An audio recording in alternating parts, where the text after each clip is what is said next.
Hey there, I'm Dave Lemieux, and I'm here to talk about an exciting project, as I always tend to be. I'm always excited about it. Today I'm here to talk about Dave's Picks Volume 5. Yes, it's an oldie, but it's a very, very good one. It's coming out on vinyl. That's why I'm here to talk about it. So, as you might have known, we've released a few of the Dave's Picks on vinyl, Volume 1 and 2 and 23. We're kind of curating some things that people have been interested in over the years, and the next one coming up is Dave's Picks Volume 5, UCLA, from November 17th, 1973. That incredible fall tour of 1973, the November run with those shows at Winterland, San Diego, UCLA, Denver, El Paso, and Tempe before they would head east and start up that run at the Boston Music Hall. This show is magnificent. It's why we chose it. This is a show that Bill Walton attended, wrote some incredible liner notes for it.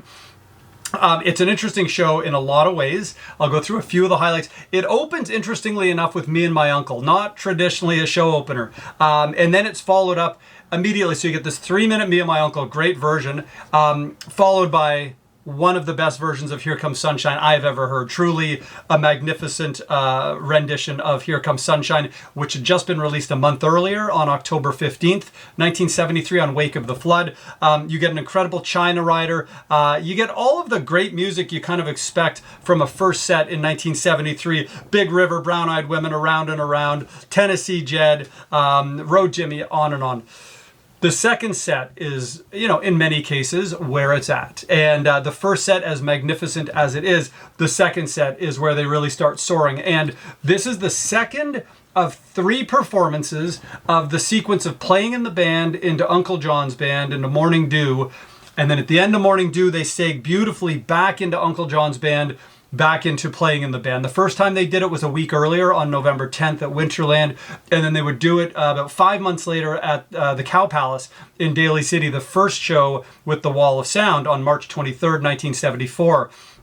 Was the final time they would play this sequence, and it is a simply stunning sequence. I don't know, the Dead always seemed to play really well in Los Angeles. It seems they didn't play there that often, obviously not as much as the Bay Area, not as much as New York, but when they did play in Los Angeles, they played great. You think of the Hollywood Bowl show in 1974. You think of the Palladium shows in 1971 and 72, Hollywood Bowl 1972 as well.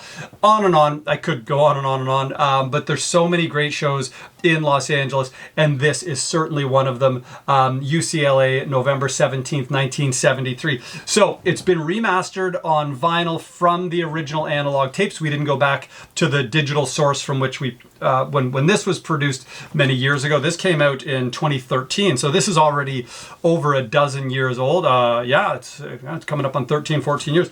And so coming up next in the Dave's Picks vinyl series is Dave's Picks Volume 5. And I just love this show, and we were talking about it. Mark Pincus and I, we talk a lot about Grateful Dead music and Grateful Dead releases.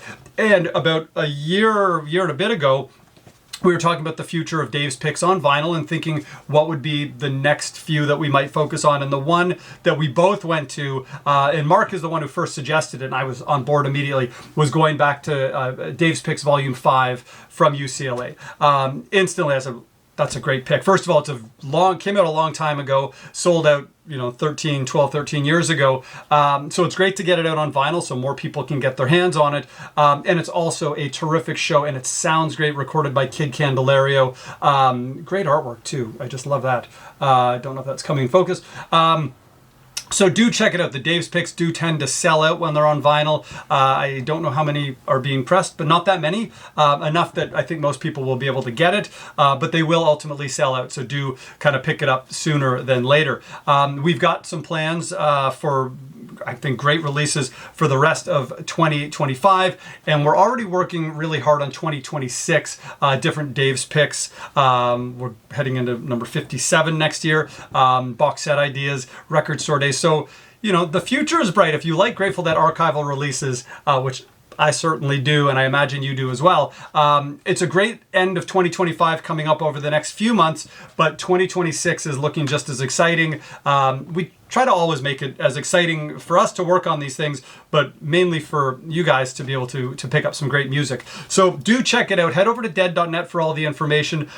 It's interesting. After they do this incredible sequence, I'll get back to the music now, of playing Uncle John's, do Uncle John's back into playing in the band, they then have time for almost another 45 minutes, more than that, of music.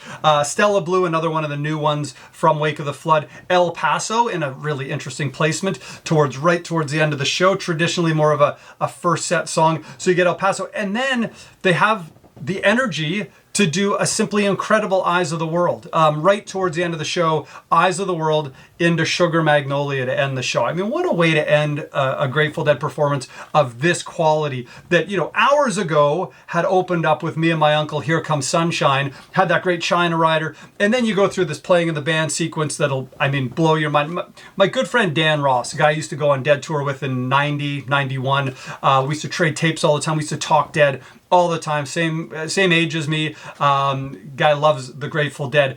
And I remember talking to him a long time ago in the late 90s about the 3 performances of this playing in the band palindrome, the playing sequence. And we both agreed the other 2 are stunning. The Winterland and the Cowbells. This one is the best one. It's the deepest. It's the one that they, I think, go for it the most. Just incredible. But at the end of all this great music, then you get all this, like I mentioned, you get the El Paso, you get the Stella Blue, you get this Eyes of the World, again, another new Wake of the Flood song, and then Sugar Magnolia, and then an encore of Casey Jones. So the band came to play, and then they would head over to Denver for a couple of shows at the Denver Coliseum on November 20th and 21st. Equally great shows. This was, in a year of peaks, 1973, this kind of middle towards the end of November is another peak. Really, just incredible music. So anyhow, check it out. Dave's Picks Volume 5, available, I'm assuming now, if you're watching this video. Head over to dead.net. It's available on vinyl. It's our next one in the Dave's Picks vinyl release series. I'm super excited about this one. Really up there with one of the best of the Dave's Picks, I think. Certainly, I also think one of the best Grateful Dead shows of 1973. So check it out. This is the CD. This is not a miniature vinyl. I just don't have the vinyl here because it hasn't made its way here yet. But when it does, I'll probably do another video unboxing the vinyl because it is pretty darn cool. Anyhow, thanks for watching. There's also, by the way, I should mention, and I don't have it here because I left it somewhere else. There's a great Dave's Picks Volume 5 sweatshirt that you can get over at dead.net. It's got the Dave's Picks logo on the front and this incredible artwork on the back from Dave's Picks Volume 5. So do check it out.